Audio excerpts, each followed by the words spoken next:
नमस्कार, मी अभिजित खांडकेकर. सनसनाटी गुन्ह्यांच्या शृंखलेत तुम्हा सगळ्यांचं स्वागत करतो. आपण पाहत आहात क्रिमिनल्स, चाहूल गुन्हेगारांची. जसं एखादं स्वप्न माणसाला झपाटल्यासारखं काम करण्याची प्रेरणा देतं, तसंच सन्मान आणि प्रेम माणसाच्या मनाला विसावा देतात. पण जर पती पत्नीची स्वप्नच वेगळी असतील तर, सन्मान आणि प्रेम याचे अर्थच ते वेगळे लावत असतील तर सुरू होतो एक जीवघेणा प्रवास. रक्तानं माखलेला, फसवणुकीनं वेढलेला आणि जटिल नात्यांमध्ये गुरफटलेला. या केसमध्ये असंच झालं होतं.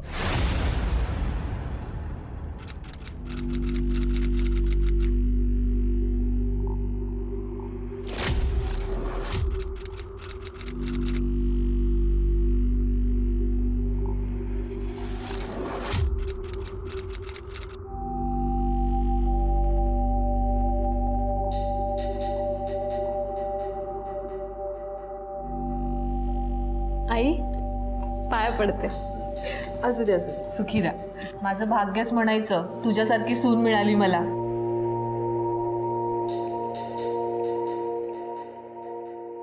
अनिता, अगं माझा चहा. बाबा, हे वा, तुमचा चहा.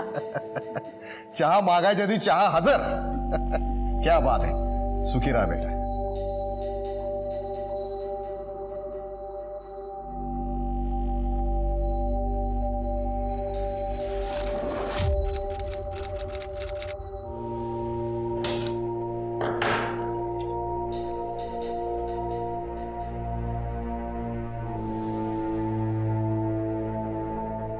अहो अहो काय करताय तुम्ही? अहो अगं बायकोचा लाड करतोय, अजून काय करणार आहे? हं? बाबा,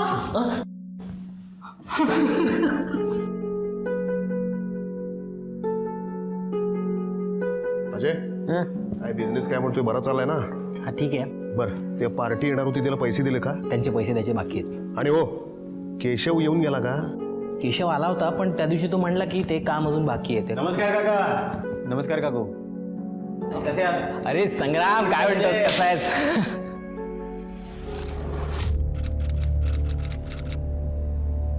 हे चुकीचं आहे हा तुझं. अजयच्या लग्नाला नाही आलास तू.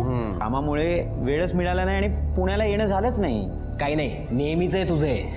अरे ते सगळं जाऊ दे. वहिनी साहेब कुठे आहेत? माझी ओळख तर करून दे. हो, अनिता. हो आले.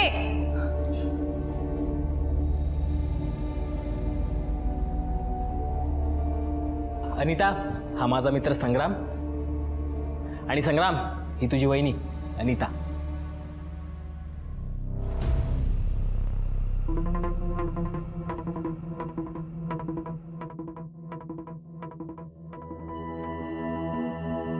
बरं, तू एक काम कर, तू हात धुऊन ये, मग आपण पटापट मस्त गरमागरम नाश्ता करूया.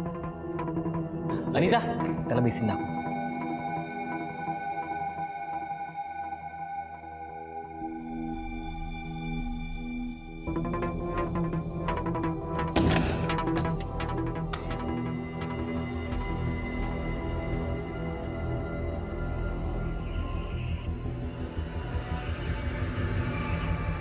हे बघा, तेव्हा सिच्युएशनच अशी होती की माझा नाईलाज झाला. मी हात जोडते, कोणाला काही सांगू नका प्लीज. मी नाही सांगत, पण माझी एक अट आहे.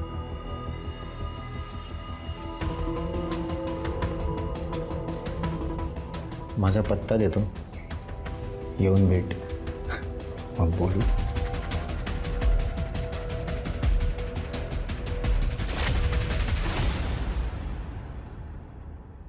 सुंदरच केलाय चहा सुनबाईने. शेवट शोधून कोणी आणली आहे? आई बाबा, मी जरा मंदिरात जाऊन येते. येते.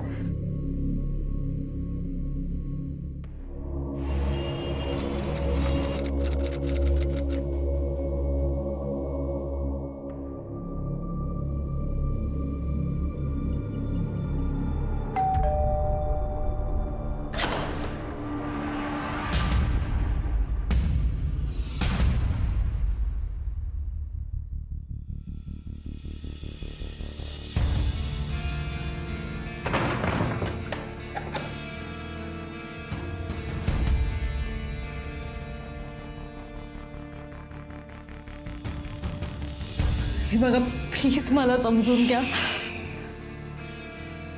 मला जर नाही बोललीस तर काय होईल याचा अंदाज तुला आलाच असेल.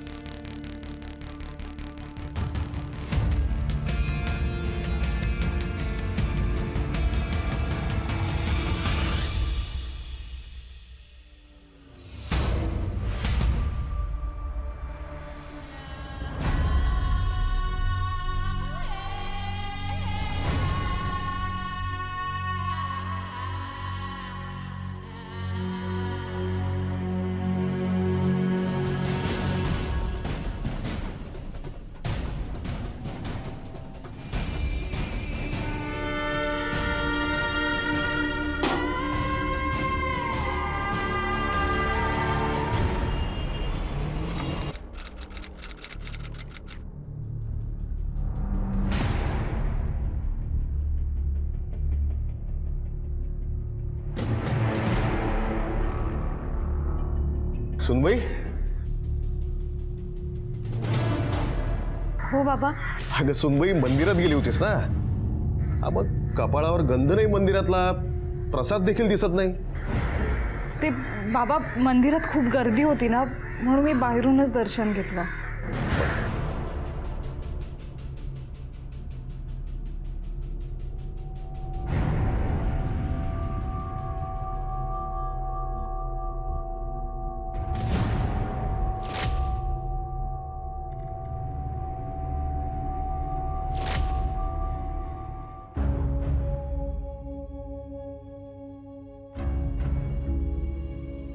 असं काय दडपण असेल की आपली तत्व बाजूला ठेवून सत्व पणाला लावून अनिता सारखी सालस सुसंस्कृत सून असा अन्याय सहन करते.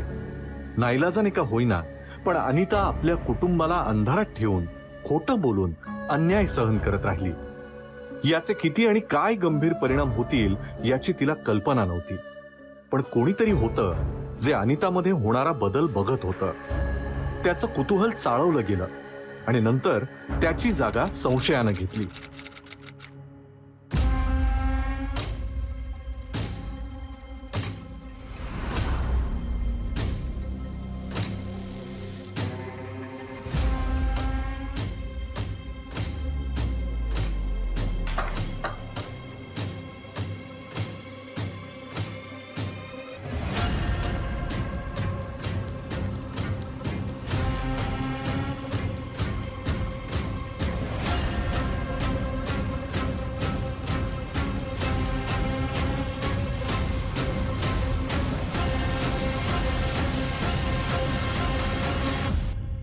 थांब.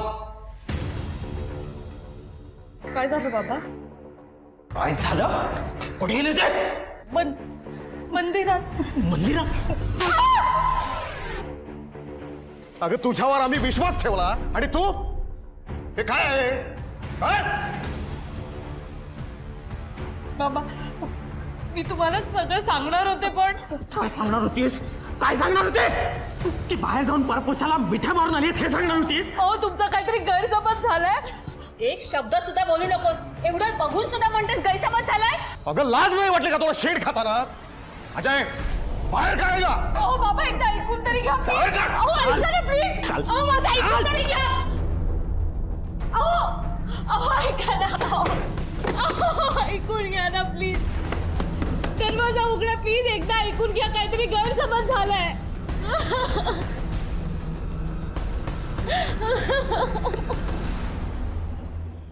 अहो कुठे गेलेत हे? अरे असं न सांगता कधी जात नाहीत रे. तू फोन लाव बरं आधी. अगं आई तू काळजी करू नकोस. तुला माहिती आहे ना त्यांची सवय. इथेच कुठेतरी फेरफटका मारायला गेली असतील. थांब मी फोन लावतो. थांब.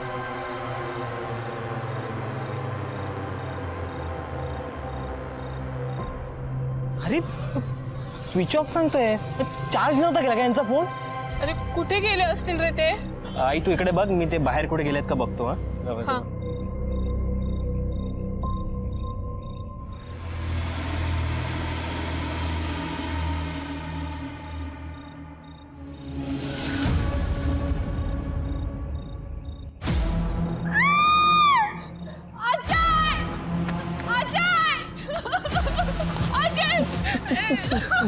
बाबा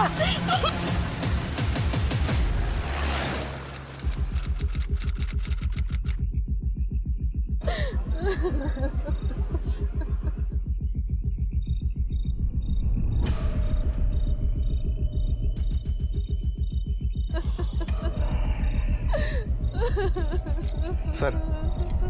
इकडे पाठीमागे झुडपांमध्ये हा चाकू सापडला. चाकू फॉरेन्सिकला पाठवून द्या. याच्यावरचं रक्त आणि राजेशचं रक्त मॅच होते का बघायला सांगा. आणि त्याच्यावर काही फिंगरप्रिंट्स मिळत असतील तर प्रिझर्व करायला सांगा. Okay sir. सर हा मोबाईल मिळाला आहे पण स्विच ऑफ. चार्जिंगला लावा. हो सर.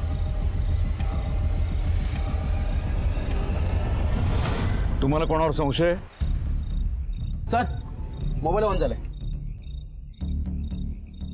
हा, सर आमचा खूप मोठा बिझनेस आहे. प्रतिस्पर्धी असतातच पण आणि जुन्या काही केसेस सुद्धा सुरू आहेत पण त्यासाठी कोणी बाबांचा खून करेल असं वाटत नाही सर. सर हे कोण आहे?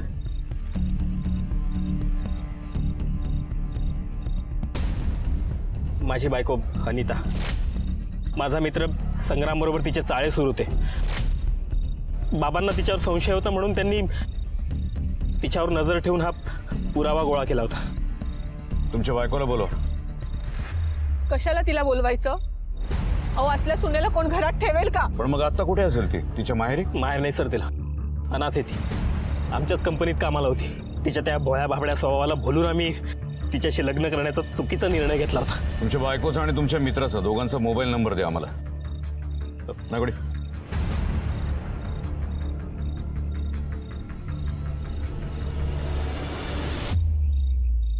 सर फोन स्विच ऑफ होता. सर्वेलन्सवर टाका आणि त्या दोघांचाही फोटो सस्पेक्ट मिसिंग डेटामध्ये टाका. Okay sir. बॉडी पोस्टमॉर्टमसाठी पाठवून द्या. सर आणि जरा आजूबाजूला चौकशी करा.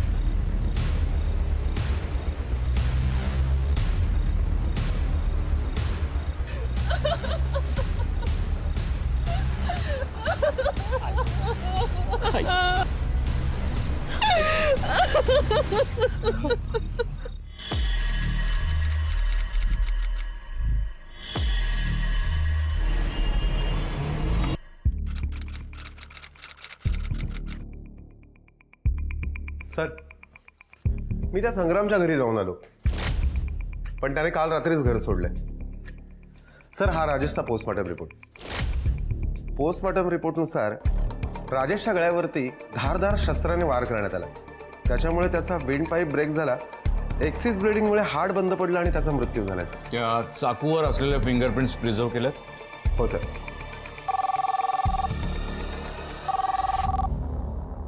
हॅलो. जय हिंद सर. मी सर्वोदय पोलीस स्टेशन नाशिकमधून PSI नरेंद्र गुरव बोलतोय सर. जैन बोला. सर मिसिंग सस्पेक्टमध्ये तुम्ही जो आणि त्याचा फोटो ॲड केला आहे तो इथे नाशिकमधल्या खून आणि चोरीच्या प्रकरणात सस्पेक्ट असलेल्या शबानाबरोबर मॅच होतोय सर. शबाना? हो सर. ही मागच्या वर्षीची केस आहे पण अजून काही लीड मिळालेली नाही आहे. सर शबानाचा बॉयफ्रेंड पुण्यातच नोकरीसाठी असतो. या शबानाच्या बॉयफ्रेंडचे डिटेल्स पाठवा आम्हाला इमिजिएट. Yes sir.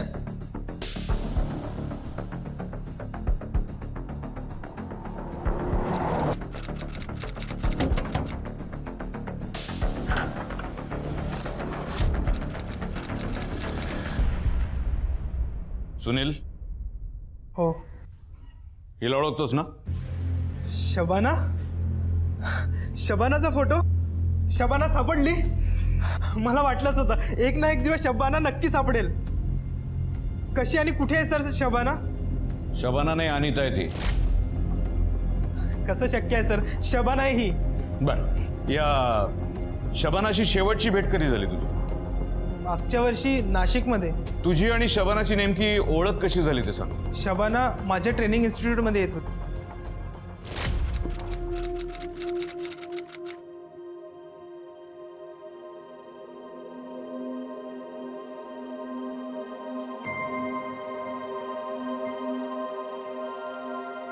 शबाना? हां सर. सगळी ट्रेनिंग संपून गेली सुद्धा मी काही दिवसांपासून बघतोय की तू उशिरापर्यंत थांबतेस आणि सतत काही ना काही शिकत असतेस. मला लवकरात लवकर स्वतःच्या पायावर उभं राहायचं आहे. आणि कसं आहे ना सर, मुली सेल्फ डिपेंडेंट नसल्या की लोक गैरफायदा घेतात. म्हणून मी रोज नवीन नवीन गोष्टी शिकत असते.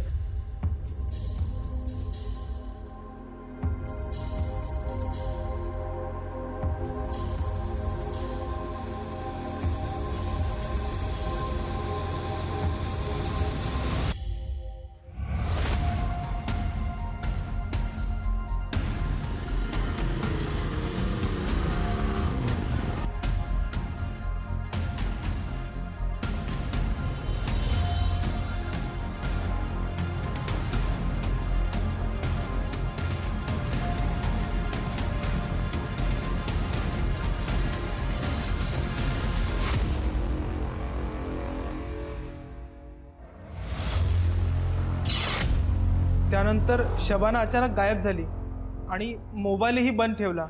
मी तिला शोधायचा खूप प्रयत्न केला. तिला शोधायला तिच्या घरी गेलो. तिच्या मम्मीने मला हाकलून लावलं. नायकोडी, राजेशच्या खुनामध्ये जे वेपन वापरलं गेलंय त्याच्यावरच्या फिंगरप्रिंट्स आणि याच्या फिंगरप्रिंट्स टॅली करून बघा. कोण राजेश? आणि मी त्याचं खून का करेल सर? कदाचित हे सगळं तुझं प्लॅनिंग असेल.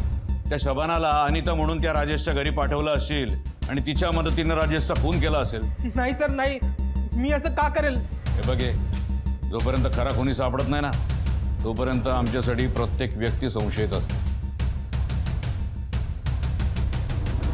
एक मुलगी आपलं खरं नाव, आपली खरी ओळख कधी लपवते?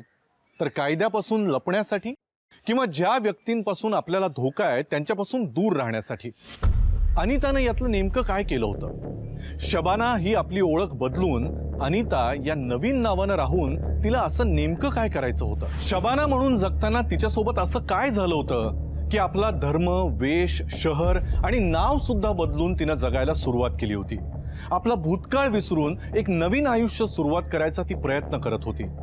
पण खरंच आपल्या भूतकाळापासून अशी सुटका करून घेणं एवढं सोपं असतं का?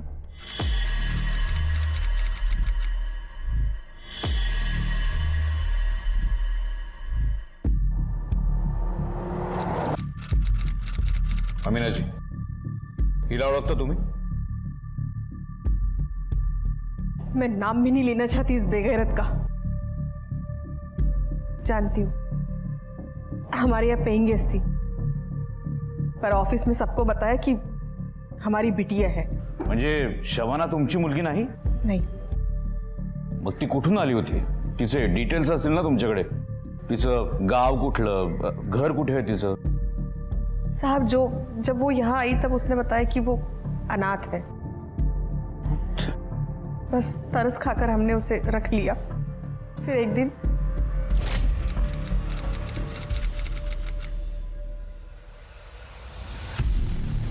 अगं मेघा, माझं ऐकून तरी घे. शबाना, मुझे कौन है आप? ए भाई कौन हो? हाँ? शर्म नहीं आ रही ऐसे किसी के घर में घुसते हुए? आप निकल जाओ यहाँ से. मैं कह रहा हूँ निकल जाओ आप यहाँ से. ये क्या बेहूदगी है? ही माझी बायको आहे मेघा. क्या बकवास कर रहे हैं ये? मैं इन्हें नहीं जानती सच्ची. 2 दिन से मेरा पीछा कर रहे हैं और आज घर तक पहुंच गए. सड़क छपाशी के नाम ऐसे नहीं मानेंगे. रुकिए, अब आप निकल जाओ यहाँ से. आप निकल जाओ यहाँ चले से. जाइए यहाँ से. आज मुझे मेरी इज्जत बचाने के लिए खून करना पड़ा तो वो भी मैं करूंगी. निकल जाइए यहाँ से. चले जाइए.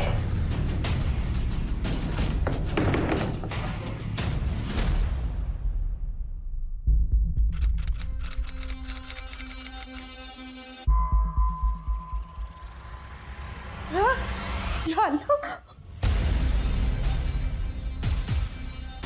उठिए ना.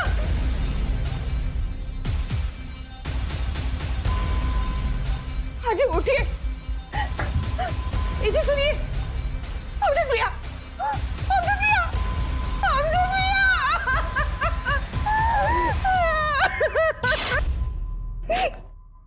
अमीनाजी, जो माणूस आला होता, जो म्हणत होता की शबाना त्याची बायको आहे, तो नंतर परत आला कधी? नहीं. बरं, त्याचा पत्ता वगैरे काही आहे तुमच्याकडे? बरं अमीनाजी, तुम्हाला त्याचा चेहरा आठवतो? गुड. बघा रे, स्केच आर्टिस्टला बोलून घ्या आणि त्याचं स्केच बनवून घ्या. सर, संग्राम ये रे. काय रे, अनिता कुठे? माहीत नाही सर. शबाना कुठे आहे माहिती आहे? नाही सर. कोण शबाना? याला ओळखतो ना? हो सर, तर हा तर यश आहे सर, मेघाचा पहिला नवरा. कोण मेघा? सर अनिताचंच खरं नाव मेघा आहे सर. नागपूरमध्ये ती यशची पत्नी म्हणून राहत होती सर. त्यानंतर अचानक गायब झाली सर. योगायोगानं इथे पुण्यात भेटली सर. इथे ती अनिता नावाने अजयची बायको बनून राहत होती सर. सर, तिला मी आवडायचो आणि म्हणून तिने स्वतःहून माझ्याशी संबंध ठेवले सर. रिकामे याला घेऊन जा आणि याचे फिंगरप्रिंट्स घ्या. चला या. नायकोडी, मेघा उर्फ शबाना उर्फ अनिता, तिला पकडण्यासाठी आपल्याकडे एकच सोर्स आहे, तो म्हणजे हा यश. नागपूर पोलिसांना इमिजिएट कॉन्टॅक्ट करा, त्यांच्याकडे स्केच पाठवून द्या आणि या यशला ताब्यात घ्यायला सांगा. Okay sir.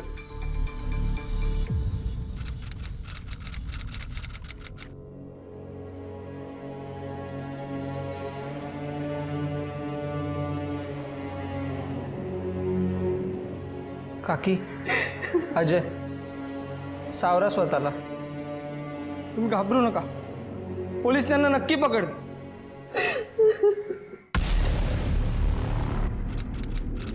सर हा यश नागपूरवरून. ओळखतो का हिला? ही माझी बायको मेघा. कुठे असेल आता? माहित नाही. ही तुझी बायको नागपूरमधून पळून गेली का? यश,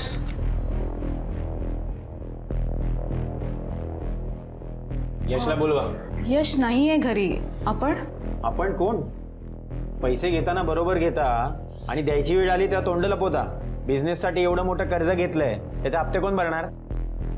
यश, हे काय ते तुम्ही बोलून घ्या. ते आले की तुम्ही प्लीज थोडा वेळ बसा, मी चहा टाकते तुमच्यासाठी.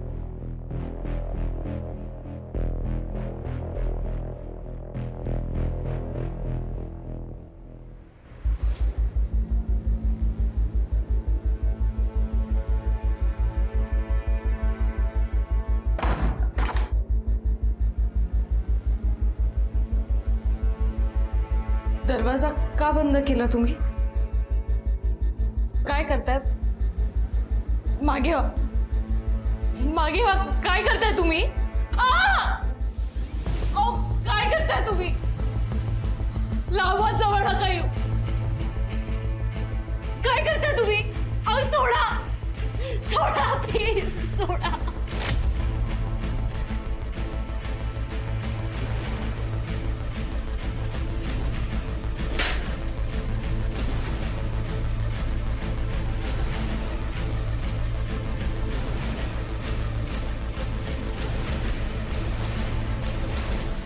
हे मेघा, यश,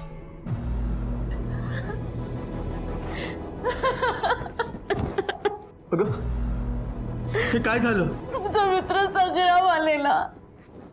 त्याने माझी अब्रू लुटली, वर तोंडावर पैसे सुद्धा फेकून गेला. आपण पोलिसांकडे जाऊया, चला.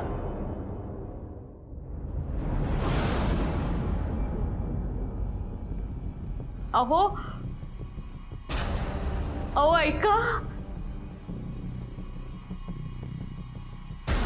अहो काय करताय तुम्ही? घरी आलेल्या लक्ष्मीला असं लाथाड्याचं नसतं, पाप लागतं. जा, जेवण गरम कर, भूक लागली आहे मला. काय? अहो, आणि माझी अब्रू? ते बघतो मी. तू जा, जेवण गरम कर.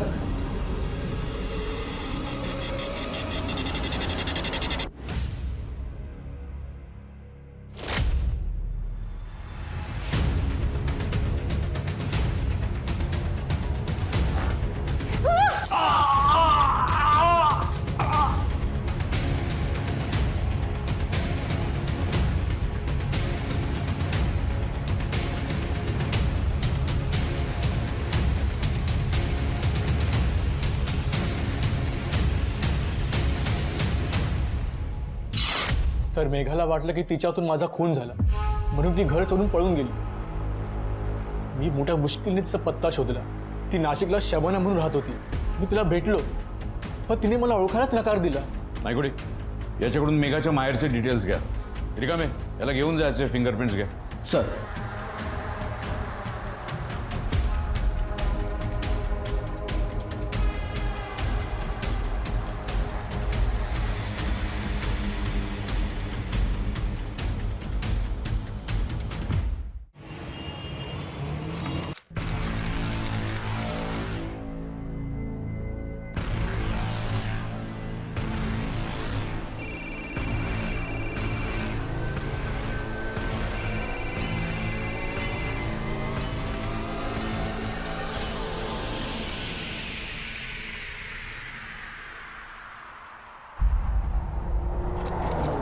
आम्ही पुणे पोलीस. मेघा तुमचीच मुलगी आहे ना? हो.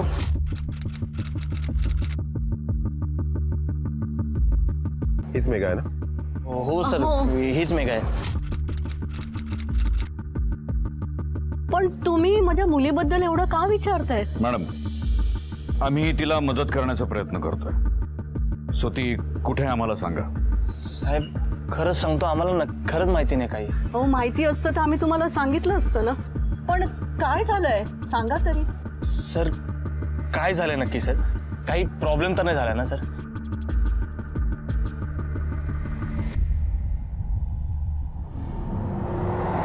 बाकी ते सगळे नियम बरोबर आहे त्याच्यात टाकलेले. या नंबर बरोबर टॅली करून बघा एकदा. सर. हां, पाठवून द्या. तेच नाही कुठे. सर, अनितासारखी दिसणारी एक मुलगी मुंबईत राहायला गेली अशी खबर मिळाली. एकटीच राहते आणि तिची वर्तणूक, वागणं बोलणं सुद्धा संशयास्पद आहे. तिचा पत्ता मिळालाय का? हो सर.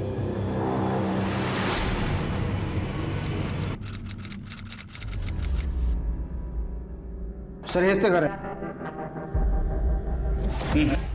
उघड.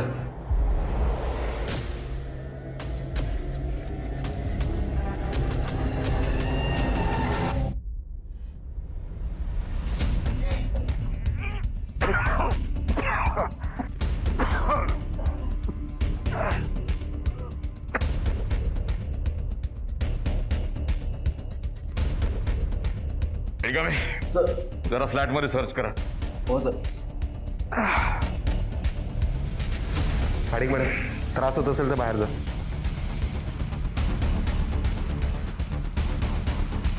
सर हा मोबाईल सापडला. फॉरेन्सिकला बोलवून घ्या. हो सर. नाही बॉडी पोस्टमॉर्टमला पाठवून द्या. हॅलो. पुण्याची अनिता आधी नाशिकमधली शबाना होती आणि त्याही आधी वर्धा नागपूरमधली मेघा होती. राजेश आणि अमजदच्या खुनातली संशयित मेघा ही खरोखरच गुन्हेगार होती की ती सुद्धा परिस्थितीची शिकार बनली होती? ती कल्प्रिट होती की व्हिक्टिम होती याचा शोध घेतानाच तिचीच डेड बॉडी मिळाल्यानं तपासाची दिशाच बदलली. आता प्रश्न हा होता की राजेश, अमजद आणि मेघा या तिघांचेही खून एकाच व्यक्तीनं केले होते की या वेगवेगळ्या व्यक्ती होत्या? या खुनांचा आपसात काही संबंध होता की या स्वतंत्र केसेस होत्या? पोलिसांनी फास्ट ट्रॅक मध्ये या केसचा तपास सुरू केला आणि त्यातनं जे सत्य बाहेर आलं ते सगळ्यांना आश्चर्याचा धक्का देणारं होतं. राजेश, अमजद आणि मेघा या तिघांचे खून वेगवेगळ्या ठिकाणी, वेगवेगळ्या शहरात, वेगवेगळ्या वेळी झालेत. पण तरी या तिन्ही केसेस एकमेकांशी जोडले गेलेले आहेत. त्यामुळे आपल्या टीमला स्पेशल टीमचा दर्जा देऊन या सगळ्या केसेस आपल्याकडे वर्ग केलेले आहेत. या केसच्या सगळ्या फाईल्स, सगळे रिपोर्ट्स आपल्याला लवकरात लवकर मिळतील. मेघाचा जरी खून झाला असला तरी शबानाच्या रूपात ती अमिनाच्या घरात वावरत होती. त्याच वेळी अमजदचा खून झाला. अमिनाच्या घरातल्या तिजोरीतले दागिने, पैसे त्याच वेळी चोरले गेले. आणि हे सगळं शबानानी म्हणजे मेघानीच केले की नाही हे कन्फर्म करण्यासाठी मेघाच्या डेड बॉडीचे फिंगरप्रिंट्स घ्या. अमिनाच्या घरात तिजोरीवर जे फिंगरप्रिंट्स मिळालेत त्याच्याबरोबर ते मॅच करून बघा. आणि राजेशच्या खुनामध्ये जे मर्डर वेपन मिळाले त्याच्याबरोबर पण टॅली करून बघा. Okay sir. रिकामे. खाडिक मॅडम. इतके दिवस झाले पण तरीही अजून केस क्रॅक नाही झाली.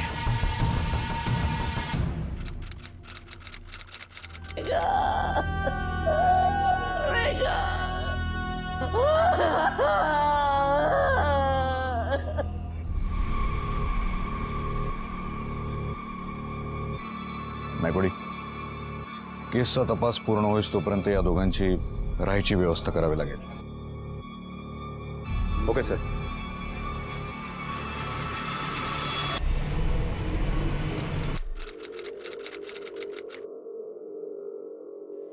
मेघाचा खून कोणी आणि का केला असेल? तुम्हाला कोणावर संशय?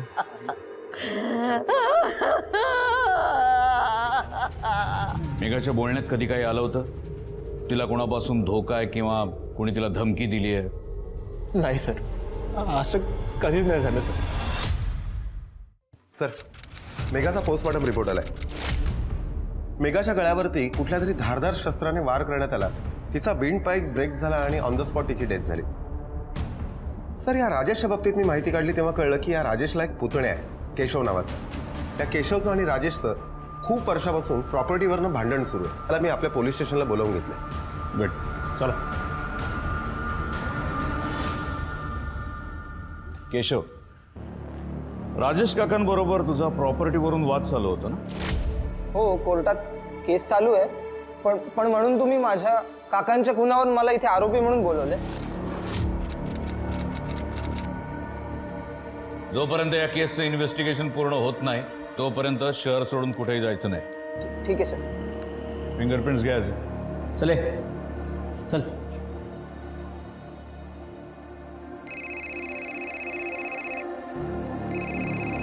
हॅलो. काय? ठीक आहे, थँक्यू. सर, अनिताच्या घरातल्या तिजोरीवरती जे फिंगरप्रिंट सापडले होते ते यशच्या फिंगरप्रिंट्स बरोबर मॅच झाले. उचला त्याला. अमिनाच्या घरातल्या तिजोरीवर तुझे फिंगरप्रिंट्स मिळाले आम्हाला. कसं काय? सांग ना. साहेब सांगतो मी, साहेब सांगतो, सगळं सांगतो. साहेब मी मोठ्या मुश्किलीने मेघाला शोधून काढलं. मग मी आयडिया केली. रात्री उशिरा मी एक हत्या घेऊन अमिनाच्या घरात घुसलो. तिथे एक चिठ्ठी सापडली. त्यातून मला कळलं की मेघा ऑलरेडी घर सोडून गेली आहे. माझा सगळा प्लान फ्लॉप केला आणि तिजोरीवर माझे फिंगर प्रिंट्स म्हणाल तर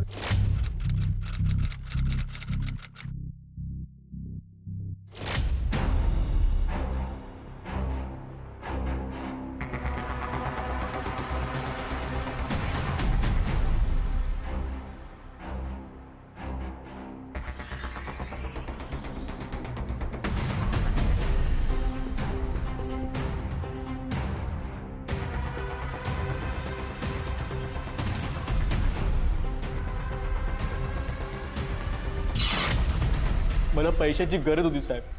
घेऊन झाला. चल चले चल. नाही कुठे त्या संग्रामला बोलवून घ्या.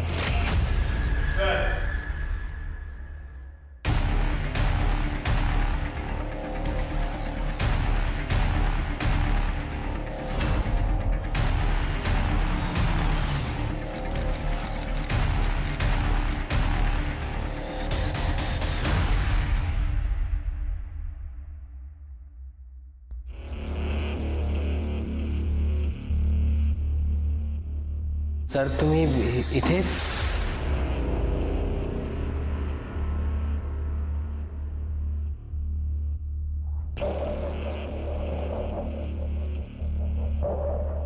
हा तुझा फिंगरप्रिंट्स रिपोर्ट. राजेशच्या गुन्ह्यात जे हत्यार वापरलं गेलं त्यावर ज्या फिंगरप्रिंट्स होत्या त्या आणि तुझ्या फिंगरप्रिंट्स मॅच झाल्या. काकांकडे ऑलरेडी खूप प्रॉपर्टी होती, तरी त्यांना वडिलोपार्जित प्रॉपर्टीचा हिस्सा हवा. मी किती वेळा सांगण्याचा प्रयत्न केला पण त्यांनी ऐकलंच नाही. काका, काय रे, तू परत का आलास इथं? मी तुम्हाला शेवटचं सांगतोय, प्लीज तो प्रॉपर्टीचा हिस्सा माझ्यासाठी सोडा. तो हिस्सा मी घेणार म्हणजे घेणारच. तू ना असा ऐकणार नाहीस. तुला तर धक्के मारूनच घालावर पाहिजे. चल.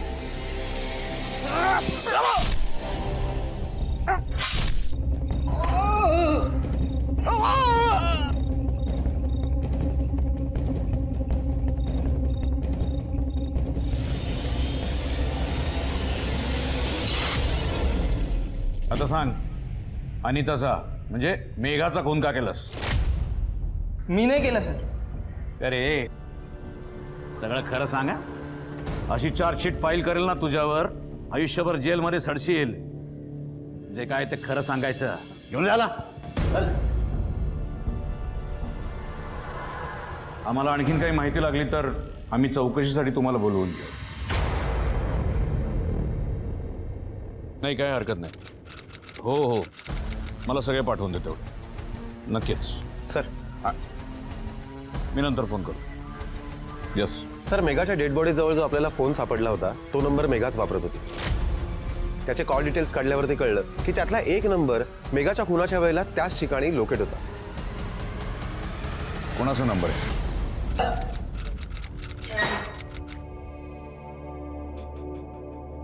पवन. मेघानं तिच्या नवीन नंबरवरून तुला कॉल केला होता, पण ही गोष्ट तू आमच्यापासून लपून ठेवलीस का? नाही सर मी ते तिनं तिच्या मुंबईच्या घराचा पत्ता तुला दिला, तू तिथं गेलास आणि तिचा फोन केला, अरे की नाही? नाही नाही नाही सर, मी मुंबईला गेलो नव्हतो सर. सर खरं बोलायचं? तुझ्या मोबाईलचा सीडीआर त्यावरून हे क्लिअर होतंय की ज्यावेळी मेघाचा खून झाला त्यावेळी तुझा मोबाईल तिथेच होता, म्हणजे तू तिथेच होतास. तुझी शिक्षा आम्ही कमी करू शकतो, पण त्यासाठी तुला आता सगळं खरं सांगावं लागेल. सांगतो सर, सगळं खरं खरं सांगतो. अरे तुझी बहीण चारित्रहीन निघाली. मी बाहेर गेले होते, घरी गिऱ्हाईक बोलवायची आणि धंदा करायची. माझी बहीण एवढं घाणेरडं काम करत होती हे जेव्हा मला कळलं, माझी तळपायाची आग मस्तकात गेली. ती अशी बहीण असण्यापेक्षा नको म्हणून मी मुंबईला जाऊन तिला मारून टाकलं सर.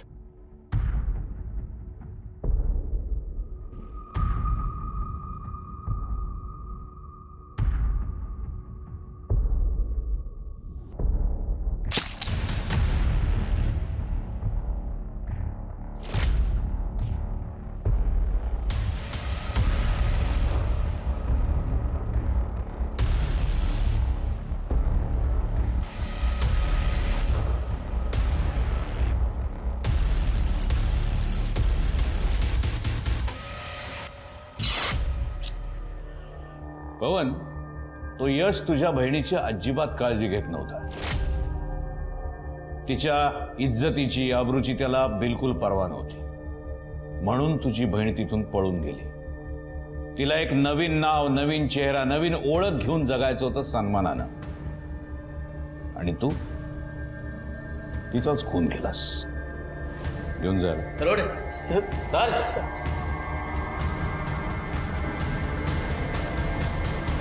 बहिणीची इज्जत म्हणजे भावासाठी अत्यंत नाजूक विषय.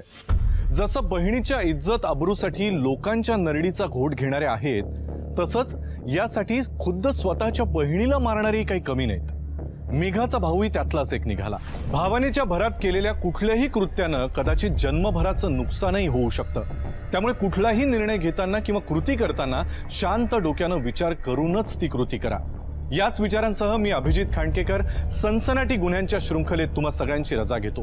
पुन्हा भेटूया एका नवीन कथेसह नवीन भागात. तोपर्यंत तुम्ही स्वतःची आणि आपल्या कुटुंबियांची काळजी घ्या. घराबाहेर पडताना मास्क आणि सॅनिटायझरचा वापर नक्की करा. पाहत रहा क्रिमिनल्स, चाहूल गुन्हेगारांची. जय हिंद, जय महाराष्ट्र.